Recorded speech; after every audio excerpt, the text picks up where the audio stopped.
Hi, I'm Zitali, and in this video I'll be doing a comic page commission for Zemper. Just a reminder, this is a time-lapse video, so it does contain fast-moving and flashing images. Just a couple of things to mention about this video as we go through it. It is playing at 50 times speed, as it did take me 20 hours to do this comic page. It does take me a very long time to do a fully coloured comic page. And we did have some concepts that we had to come up with before I could fully complete the picture. As such, I normally don't record comic pages because I have to speed them up so much it's very difficult to see what's going on, but I thought I'd give this a go since Zemper does get a lot of commissions from me, and I thought it would be kind of cool to see my process through creating a comic. This video will also be in portrait mode instead of landscape, since it's much easier for me to draw a comic page with my tablet in portrait mode than it is in landscape.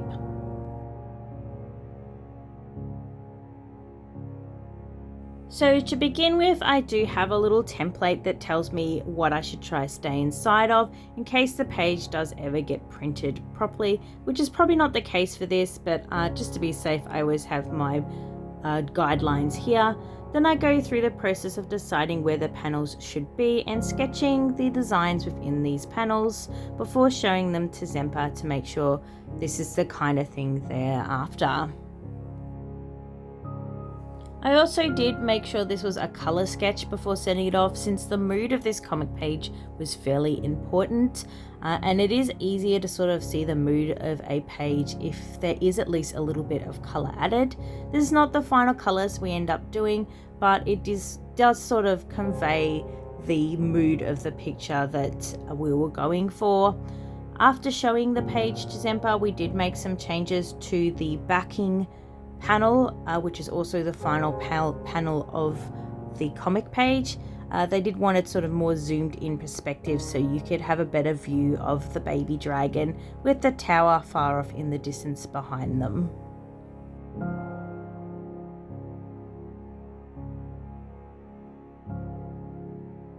Once Zemper was happy with the sketch I'd provided for the page, I then moved on to creating the different elements of the comic page which we hadn't designed yet, like the egg and the baby dragon. So I did up a couple of different designs of the egg first, and there was a little bit of back and forth with Zemper to get the perfect egg color, texture, and glossiness. That's texture too, I guess, before I moved on to the baby dragon. I did use a lot of different textures to create this egg, and you'll see me overlapping different textures as well, so it's not just made up of one texture. There are actually a couple involved to create the kind of texture we end up with. All of these textures are actually photographs I took myself. I do like to use my own textures. I know it's pretty easy to get your own from, you can just Google them and download them, but I kind of like taking photos of textures, so I have my own library. Now we've moved on to creating the baby dragon for the rest of the panels, and I did do up a couple of different options here. All of them have different things on them, and here's a little potato dragon just in case this was what they were after. I do think it's kind of funny and cute though. So Zemper chose some of the elements from basically all of the 3 sketches I did, and then I combined them together and did a quick lineup art up of it, so it was clear as to what the baby dragon will look like before I continued to add the details into the comic page itself.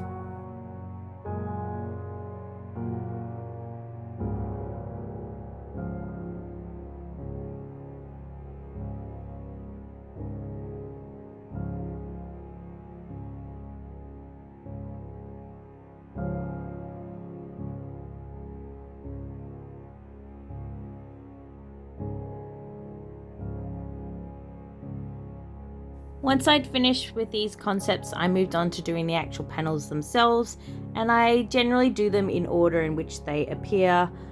So I started with the top panel, and I'll be moving down through them. So the top panel was supposed to be like a distant image of a forest and a mountain with a tower and like a little bit of magic coming from somewhere, and then you sort of zoom in after that. Now I got a bunch of images here and my panel didn't end up looking anything like this, and I actually struggled the most with this first tiny silly little panel. I even tried creating my own brush so I could just sort of brush in the trees, but I ended up not using it and just painting the trees individually because I just couldn't get it to work the way I wanted it to. So I did spend probably a bit too much time on this first panel, and I still wasn't like 100% happy with how it looked at the end. And I kind of think the mountain looked better when I first did it and it was less detailed, but I don't know. I just kept working on it and getting less and less happy about it as I went. I think in the end it looks okay, but I still think I need more practice in doing backgrounds, and this was a very good practice, especially since I've started using textures a lot more, and I do think adding textures makes things look better, but I didn't get it 100% right. And so yeah, I kind of look at this, back at this, watching me struggle with it for quite a considerable amount of time and seeing what the image looked like at the end. I don't know if the time spent of it was worth what I ended up with. So I'm sorry, Zemper, if you don't like this top panel. Maybe one day I'll redraw it for you, since it kind of makes me unhappy to look at it and think about the amount of time I spent on it. But I hope you like it anyway. You can sort of see what's going on in it, which was the point of the comic page. And I suppose this first panel is not the focal point anyway. It's just sort of like a small introductory panel to what happens next. But yeah, maybe when I get better at drawing panels, drawing backgrounds, mountainous regions, then I'll redraw this for you, if you want me to.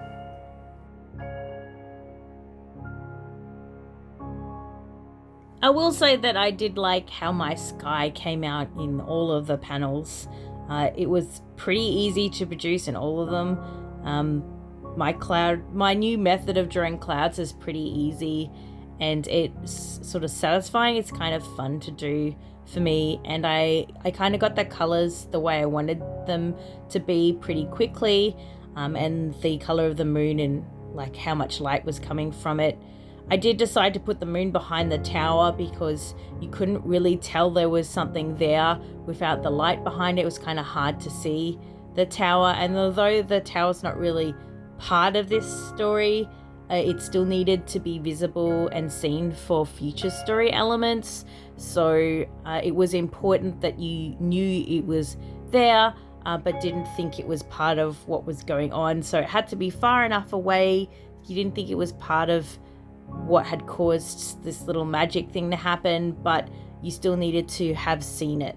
So I think I achieved that okay, and I like how the moon is shining behind it.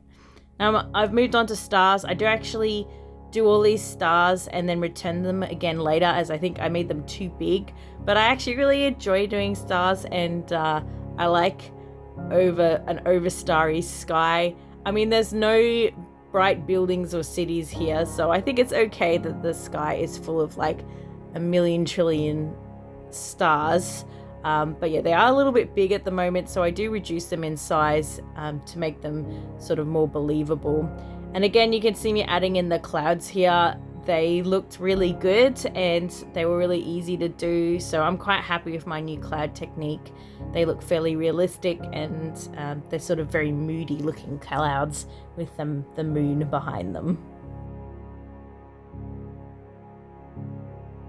So I've now moved on to adding the mountain onto the background panel. I do take the image from the top and stretch it out just to make sure that I'm getting the same sort of rock formations that I had in the top picture, so you know it's the same area. I mean, you can kind of tell because there's a tower there. And I do add again my texture, but most of this is actually going to be hidden by trees in a moment. But I did think it looked okay. I certainly liked it better than how the top panel had ended up, and I do like how all my trees end up in this bottom half of the backing page. It does take a long time because, as I mentioned before, I did try to make a tree brush, but in the end decided I didn't like using it, and so I drew every tree myself. I do a little bit of cheating where I copy and paste some trees I'd drawn multiple times so that I could make a denser forest, but that's a bit later on. We also need to add this little magic thing that's happening. I do a couple of different options and show them to Zemper, and then I return to the stars again to make them a bit smaller and a bit more believable. Now I do actually do my trees on 3 separate layers. So I have the very background one, which is the small trees, I suppose. And then there's some in the foreground, and then there'll be another layer which is actually in front of the dragons, that is just like large tree branches as you get closer to, I guess, the viewer. So there are several layers to these trees, and I do come back and fiddle with them several times. I do like how my main tree, this one here, turned out. It's the tree that'll be the most in focus, so I needed to spend the most time in that tree, and then I spent less time as you get further away, as once I finish doing this picture they won't be in focus. You won't be looking at them as much as you'll be looking at the trees in the front.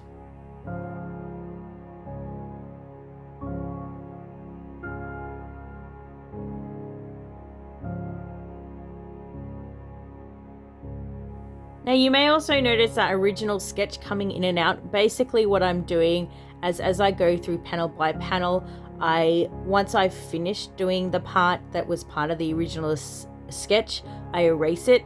So because the backing page and the final panel is such a large piece, you kind of slowly see me taking chunks out of it and erasing more and more away, like here, until finally all the components are replaced. The last components that will be replaced is actually the baby dragon itself.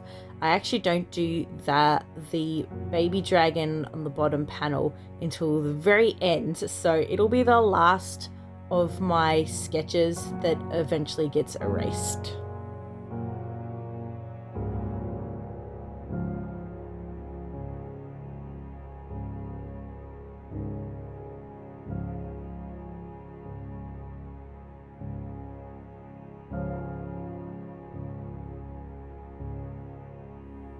Now we're nearly halfway through the video, and you may have noticed I haven't moved on to the next panels yet, but that is because this panel is an entire page and is the largest picture out of all of them, so I do have to spend the most time on it since it's more than just a small sliver. Like it's not like a tiny piece, it's a couple of fully drawn parts to the page, so that's why the most time is spent on this. I have to draw full-size sort of trees and a full-size dragon. Even though this dragon isn't terribly detailed, it's still quite large, so I can't make it too blurry or anything like that. It has to be decently rendered, and we want to capture the whole scene. And even though I'll be putting a bunch of panels on top of this sky and clouds, I do find it easier to fully draw what's behind the panels in case you ever need to rearrange the panels that goes on top of it.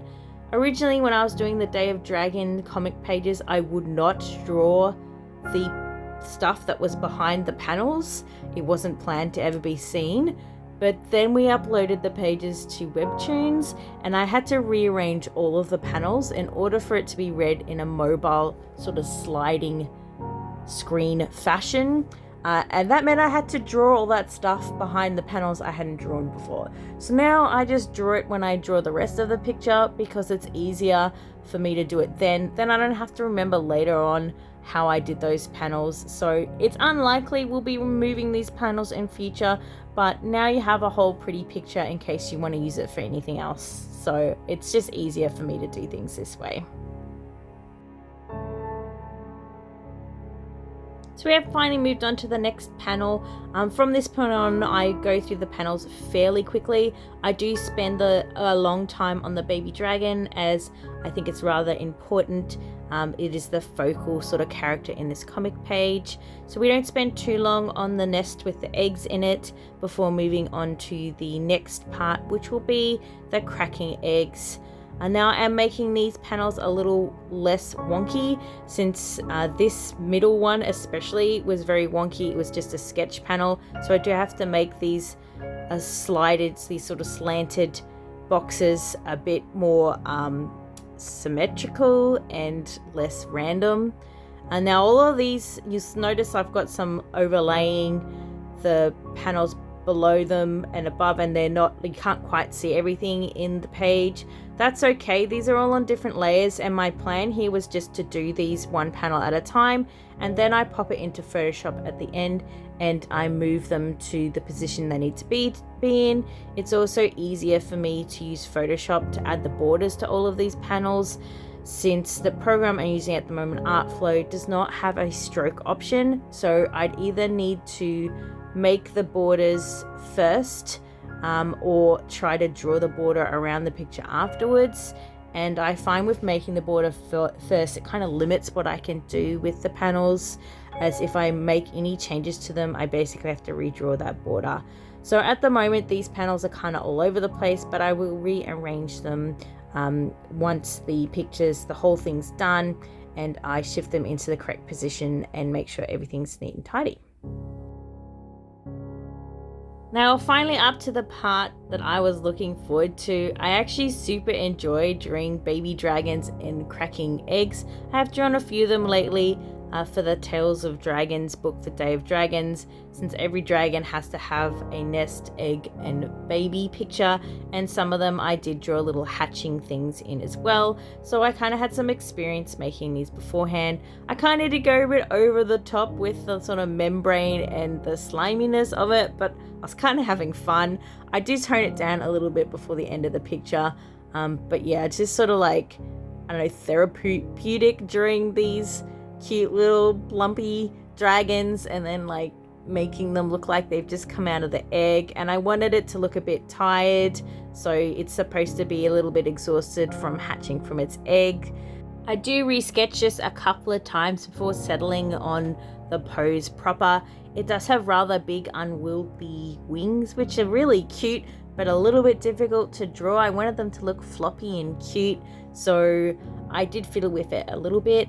I then go back and decide to color the concept drawing of the baby dragon, as I was finding it a little bit difficult having the big concept in the background and the baby one on top to make sure I had the colors right. So I just went and added some color on here really quickly so I could turn off or get rid of the adult drawing and just have the baby one between all the drawings of the baby dragon I was doing, as I did plan to try and do them all at once so I could just teardrop the colors I need and sort of streamline the last coloring of these baby dragons.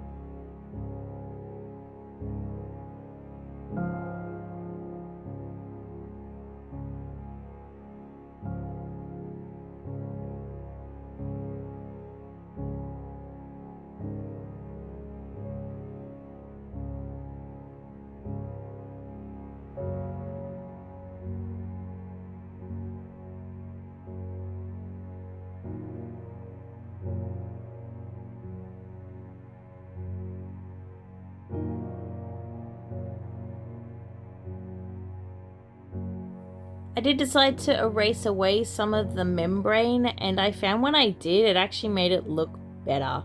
Made it look more like it was being torn, like it's being, well, it is. It's being torn as the baby hatches from the egg. So I do erase away on all of them to give it more that stretched look. And actually, when I return to the Tales of Dragons book, I do that from then on. So this helped me decide on how I should do the membrane inside the egg. So it was a helpful experience. Now I do struggle a little bit with this head, and about now the head starts to look like those dog creatures from one of the old Ghostbusters movies. I think they're called what are they called? The gatekeeper and the keymaster or something like that. The two people turn into these dog monsters. Anyway, the head looks like that and I don't like it. So I do end up like redrawing this head and fixing it so it looks less like a little gremlin dog creature and more like a cute dragon.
Now I'm adding the wetness to it, and yeah, I overdid the wetness. It's too wet, but it looks cute. I don't know. I kind of like the wetness, but we do tone this down. I turn the opacity down so it's less shiny.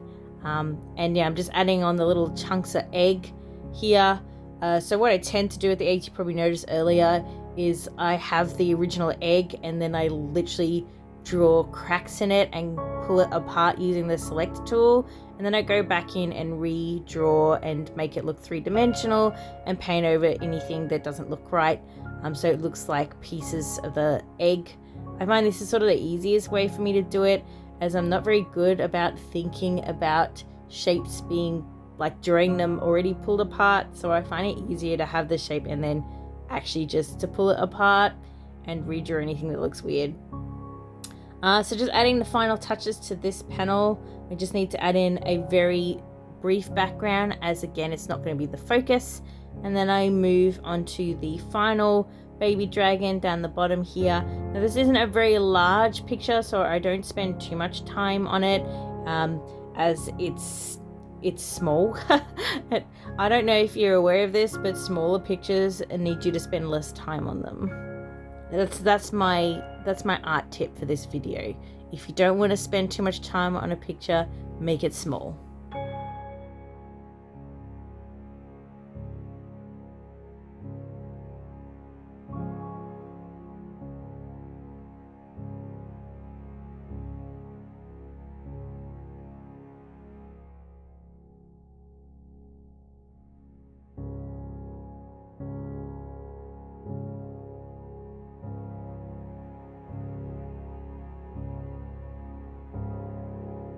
So I start adding the very final touches to this picture, like the nest is just visible at the base of this dragon here, but then I kind of cover it with a tree so you can't really see it, but it is there, just hidden.